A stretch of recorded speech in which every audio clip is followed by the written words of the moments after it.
Hey guys, what's cracking? It's Krakenation here, coming at you guys today to talk about Eiscue.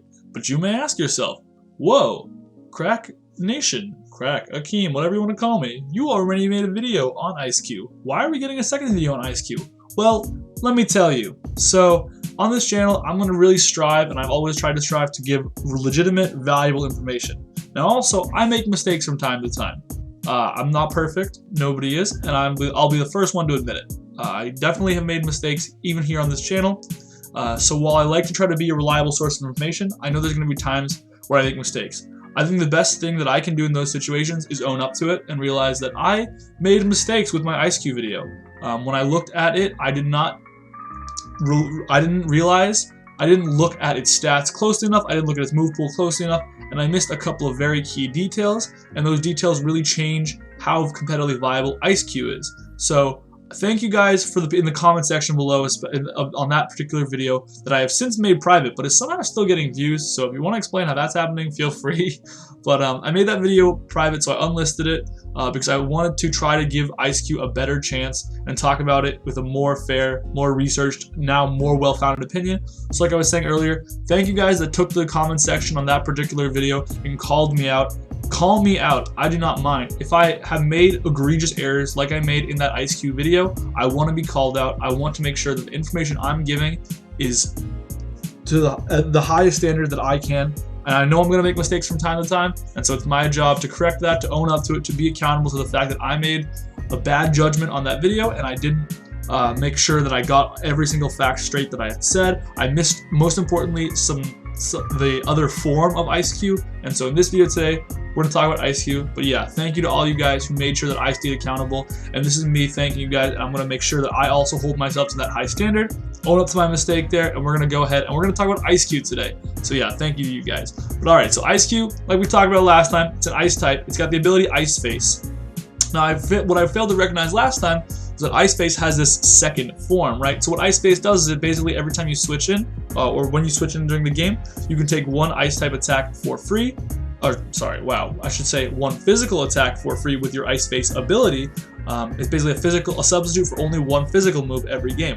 Now, it also restores in Hail. So if you were able to use this thing under the context of a Hail team, you would constantly be able to continue recycling it and taking physical attacks like no problem. And that's pretty interesting. Now, Hail teams have never been competitively viable, so at least that competitively viable. So you're going to want to keep a wary eye of that. Now, Hail teams all of a sudden become competitively viable. Eiscue obviously has an insane ability because it just doesn't take damage from physical hits, period. But now the other thing with the Ice Face ability that I really failed to recognize last time is that what the ability does is when you go into your no Ice Face form mode, when you lose your Ice Face, you actually lose most of your bulk, which we'll look at here. You lose most of those stats in bulk that you have, and it goes all straight to your speed, and this thing becomes monstrously fast at 130 speed all of a sudden. And so this was something I hadn't realized, but upon realizing, I realized nothing that I had informed people about in that video made sense any longer. So I need to go back and I need to correct this error. So let's take a look at Eiscue here. You've got high HP, pretty poor attack, but okay, I guess, supposedly usable. Good bulk here with 110 defense and 90 def. 65 special attack, obviously you're not using. 50 speed, obviously pretty bad. But now you might be wondering, okay, so how is Eiscue going to be good? Let's take a look at this move pool. Notably, the moves I forgot. Belly Drum is the big move I forgot, which allows Eiscue to run a kind of gimmick, but a gimmick that definitely has the chance to be really effective. Kind of similarly to how Slurpuff with Unburden was really good with Belly Drum, Eiscue has the chance to be really good with Belly Drum also. However, this time it's going to be because it uses its No Ice form after that, and that No Ice form is going to give you 130 speed with the Belly Drum boost, and a good attacks you can hopefully use with it, such as Icicle Crash or Liquidation, Zen Headbutt, Iron Head. Now, all of a sudden, when your 80 attack stat starts to look a lot scarier when it's at +6. So, +6, 80 attack with coming off of Stab, Icicle Crash, stuff like that. with 130 speed, all of a sudden starts to look a lot scarier. So let's go ahead and take a look at that set that I'm talking about, and this is the Belly Drum set. I ran item Citrus Berry for this set. Now, I'm not sure if that's the most definitively optimized set. There may be another berry that could be useful. You don't necessarily want to run an attack boosting item because your attack's already going to be so high. You want to find more ways to keep this Pokemon as survivable as possible, and that's why I opted to run Citrus Berry. There may be other berries that are more suited to this cause. If you find a berry that supports your particular team, go ahead and do that.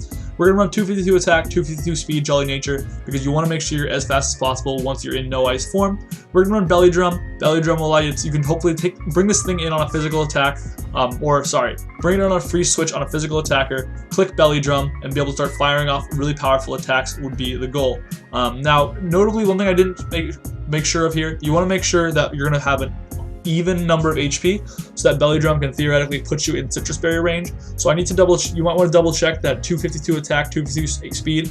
I didn't list the last 4 EVs here. If those last 4 EVs make Eiscue a, actually I can check it. Go ahead and check that right now for you.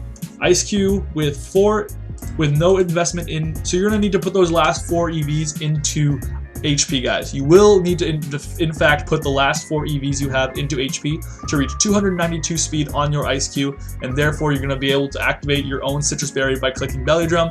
That will be something you absolutely want to do. I'm glad I double checked that right now. Icicle Crash is a liquidation, and then you can pick Zen Headbutt or Iron Head for your last move. Maybe you want to hit Fairy types a little harder, maybe you want to hit Fighting types a little harder. In general, Icicle Crash is going to hit everything.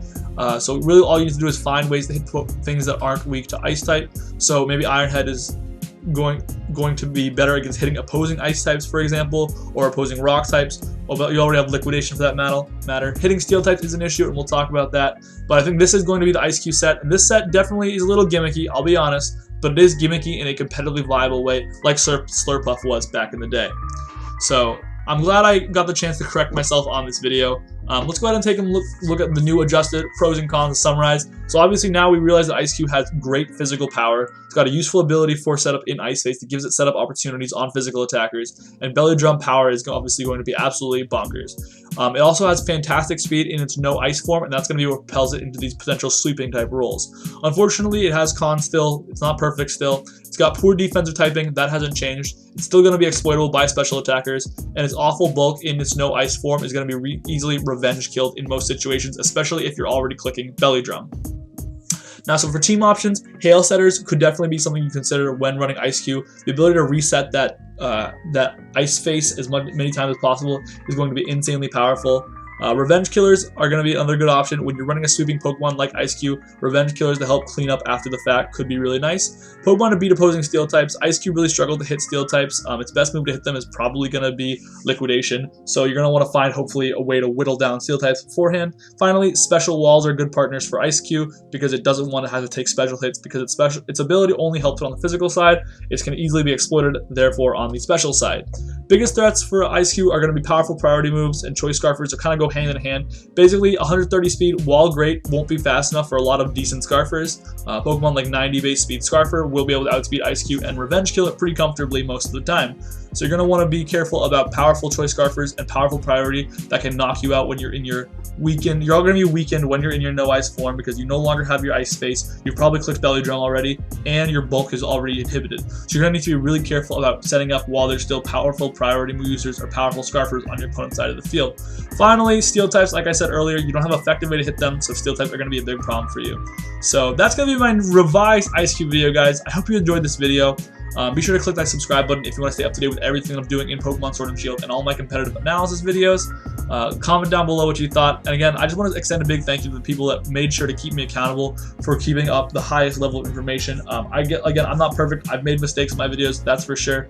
But I appreciate people that demanded that this video just needs to be better because you said things that just are going to mislead people about Eiscue.